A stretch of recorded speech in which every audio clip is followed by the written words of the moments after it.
বন্ধুসকল নমস্কাৰ। কেইবাটা নতুন খবৰ শেহতীয়াকৈ প্ৰকাশ হৈছে। প্ৰথম ইনফৰমেশ্যনটো হ'ল ৰাজ্যৰ নিৰ্বাচনৰ দিন ঘোষণা কৰা হৈছে আৰু দ্বিতীয় খবৰটো হ'ল এটা অতি গুৰুত্বপূৰ্ণ সুখবৰ বুলি ক'ব পাৰি। বিশেষকৈ ৰাজ্যৰ কৰ্মচাৰীসকলৰ বাবে শেহতীয়াকৈ প্ৰকাশ হৈছে। দেখুৱাবলৈ লৈ আছোঁ, চাওক আপোনালোকৰ সন্মুখত। ইতিমধ্যে মই হাইলাইট কৰিবলৈ যত্ন কৰিছোঁ। ফাইনেন্স ডিপাৰ্টমেণ্টৰ ফালৰ পৰা ইনফৰমেশ্যনটো প্ৰকাশ কৰা হৈছিলে। আপোনালোকৰ সন্মুখত দেখুৱাবলৈ লৈ আছোঁ, চাওক। Launch of earned salary advance and salary link credit scheme. নিশ্চয়কৈ গম পাইছে, কৰ্মচাৰীসকলে নিজৰ দৰমহাৰ পৰা আগধন হিচাপে ল'ব পৰা এটা আঁচনি চৰকাৰে ইতিমধ্যে যি ঘোষণা কৰিছিলে, সেই আঁচনিৰ শুভাৰম্ভ কৰা হৈছে আজিৰ সন্ধিয়া 6:30 বজাৰ পৰা।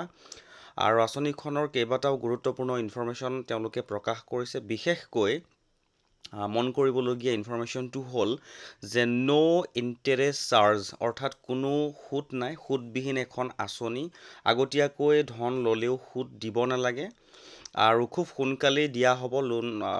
যি আঁচনিখনৰ ধন, সেই ধন কৰ্মচাৰীসকলক এপ্লাই কৰাৰ লগে লগে দিয়া হ'ব। ইয়াত লিখিছে disbursement within minutes, automatic deduction from next salary, অৰ্থাৎ পাছৰ দৰমহাৰ পৰাই কাটাটো আৰম্ভ কৰিব।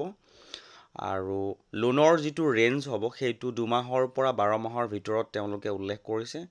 তাৰপিছত আটাইতকৈ বেছি গুৰুত্বপূৰ্ণ ইনফৰমেশ্যনটো হ'ল যে outstanding loan waived in case of employee death, অৰ্থাৎ এই ইনফৰমেশ্যনটো এটা ভাল ইনফৰমেশ্যন। অৰ্থাৎ যি লোন ল'লে লোন দিবলগীয়া হৈ যায় কৰ্মচাৰীজনৰ মৃত্যুৰ পাছত, ইয়াতে তেওঁলোকে উল্লেখ কৰিছে যে কৰ্মচাৰীজনৰ মৃত্যুৰ পাছত যিটো অৱশিষ্ট বা দিবলগীয়া পৰিমাণ থাকিব, সেইটো মাফ হৈ যাব।